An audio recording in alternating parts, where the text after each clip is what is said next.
Eh bien, bonjour, bienvenue dans ce nouvel épisode de mon journal de bord fin de vie, point d'interrogation sur YouTube.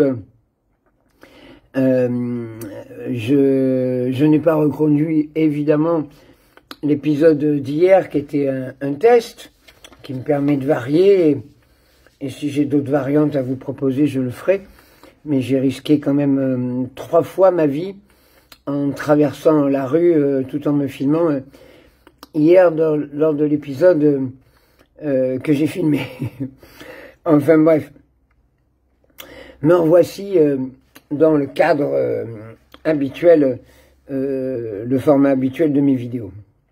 Je ne veux pas rentrer dans les détails, mais parce que je compte le faire à long terme, mais il est important de recevoir les cadeaux de la vie.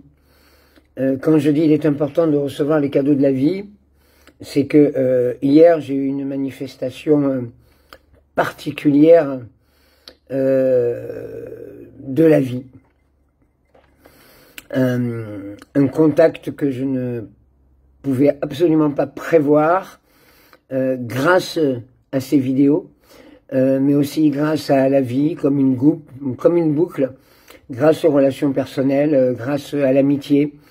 C'est un tout que je n'ai pas pu refuser et qui me donne grand espoir sur l'envie de guérir et la possibilité de guérison. Voilà. Mais je ne veux pas m'étaler maintenant tout de suite parce que c'est à titre expérimental et je veux respecter pleinement cette connexion et ce cadeau de la vie qui est venu à moi sous une forme assez intime et qui, si elle porte ses fruits, donnera les résultats que je pourrais développer à ce moment-là et expliquer à ce moment-là ce dont il s'agit. Voilà. C'est à nouveau quelque chose qui peut échapper à beaucoup de gens. C'est à nouveau quelque chose qui relève du fait que nous soyons tous et toutes, sans exception, reliés à un tout, que je l'ai déjà dit, nous sommes des poussières d'étoiles, nous faisons partie, nous sommes l'infiniment petit d'un infiniment grand, vers l'infini et l'au-delà, comme disait Buzz l'éclair dans les Toy Story, vers l'infini et l'au-delà. Voilà, nous sommes connectés à tout ça. Alors, évidemment, il y a des tas de gens qui ne croient pas que la vie est faite de ça, qu'autour de nous, qu'au moment où je vous parle, à chaque petit point que je pourrais montrer, il y a une vibration, des milliers de vibrations autour de moi qui, à l'instant que je vous parle, existent, sont totalement invisibles, mais font partie d'un tout et d'une énergie qui nous entoure. Ça, j'y crois profondément, et c'est à l'intérieur même de cette énergie que se trouve la possibilité de guérir lorsque la médecine devient faible, lorsque la médecine la médecine traditionnelle avoue ses échecs. Je ne sais plus je crois que c'est un proverbe chinois qui dit que dans la nature, tout est prévu pour guérir de n'importe quelle maladie. C'est vrai, jusqu'à preuve du contraire, si vous remontez l'histoire et jusqu'à la préhistoire, il n'y avait pas de cabinet médical sous Cro-Magnon. Je déconne, mais c'est vrai. Les hommes préhistoriques et les premiers hommes sur Terre, certes, mouraient beaucoup plus jeunes pour des raisons d'hygiène. Certes, ont découvert à leur insu tous les problèmes que c'est d'être un être humain dans la nature. Mais on s'est adapté. Nous sommes une espèce, la race humaine, qui s'est adaptée au fur et à mesure, qui a appris à vivre avec les maladies, qui a appris à vivre avec les virus, qui a appris à vivre avec les dangers, les guerres et toutes les difficultés. Nous sommes à chaque fois adaptés, nous avons chaque fois évolué en fonction de ces adaptations. Cela veut dire que dans la nature, à la base, il y a absolument tout pour se guérir, il y a absolument tout pour comprendre et résoudre les problèmes. L'homme a créé progressivement ce qu'il lui manquait. Et après, avec l'arrivée du pouvoir, avec l'arrivée de l'argent, avec l'arrivée du profit, l'homme a très vite compris où était son intérêt. Voilà, dès qu'il a commencé à faire intervenir la notion de troc, la notion d'échanger quelque chose contre autre chose, s'est installé un certain pouvoir, et à partir du moment où un pouvoir s'est installé, les choses ont commencé à délirer. Il y a eu ceux qui possédaient ce pouvoir et ceux qui ne l'avaient pas, et qui s'amusaient à écraser les autres ou à s'en servir. Donc toute la civilisation a basculé dans tout ce que nous connaissons aujourd'hui. Je dis ça parce que les cabinets médicaux n'existaient pas avant. Les cabinets dentaires, tous les cabinets susceptibles de nous guérir, tous les médicaments, toutes les chimiothérapies, tout ça n'existait pas avant. Les premières chimiothérapies, les premiers essais de chimiothérapie remontent après la Seconde Guerre mondiale. C'est tout récent. Les premiers essais de chimiothérapie et encore, ils n'étaient pas concluants au départ. On peut estimer que les essais de chimiothérapie à peu près concluants qui ont commencé à s'installer sur le marché remontent à la fin des années 60, début des années 70. Ça fait à peine 50 ans. Oui. Et on a compris très vite quel était l'intérêt financier à développer cela.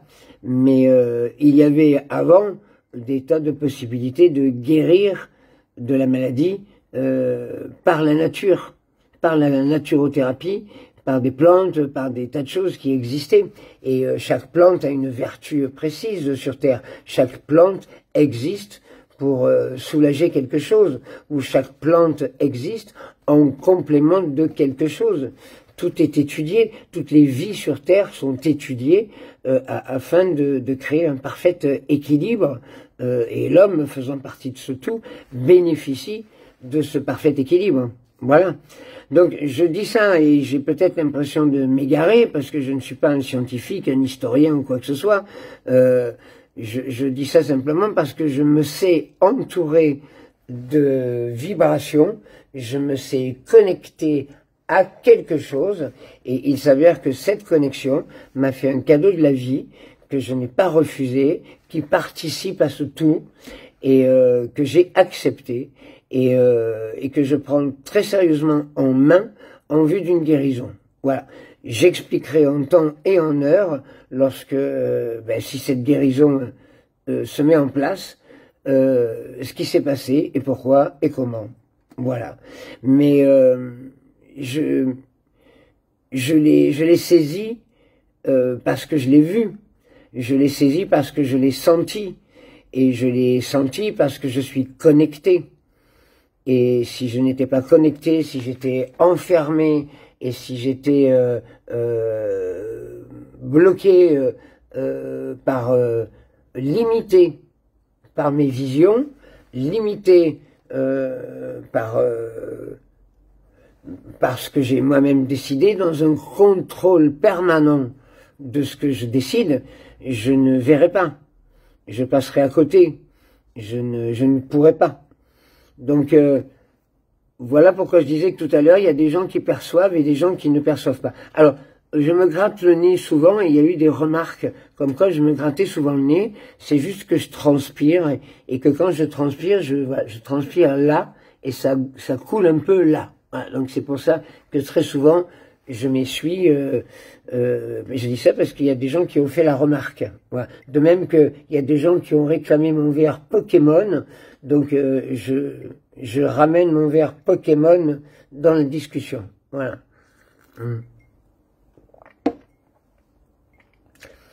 Donc il y a des personnes connectées et des personnes qui ne le sont pas. Et pour terminer avec cet épisode du jour, je voulais vous dire que les gens connectés ont beaucoup plus de chances de guérir d'une maladie sans la médecine traditionnelle que les gens qui ne sont pas connectés. Voilà. Alors, les gens qui croient en quelque chose, et je ne parle pas de religion, je ne parle pas d'un Dieu ou quoi que ce soit, je parle juste au fait de croire, de vraiment penser qu'on est un mini grain de sable dans un univers géant et que l'on n'est qu'un petit grain de machine, un petit grain de rien du tout, à l'intérieur d'une machine gigantesque. Rien que le fait de croire à ça nous permet de nous ouvrir à tout. Et ça, c'est capital pour ne pas rater une opportunité, pour ne pas rater un cadeau de la vie, pour ne pas rater un geste, pour ne pas rater une parole, pour ne pas rater quelque chose d'important qui vient à nous, qui vient forcément à nous. Voilà. Savoir le recevoir, l'écouter et l'entendre. Je reviendrai évidemment plus en détail là-dessus, en espérant dévoiler la raison de ma guérison.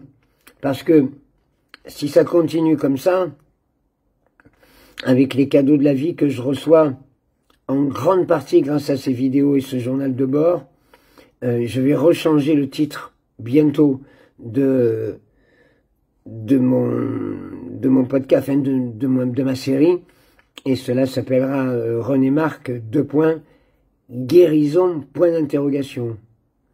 Vous voyez, en cours de route, je suis en train de me poser la question.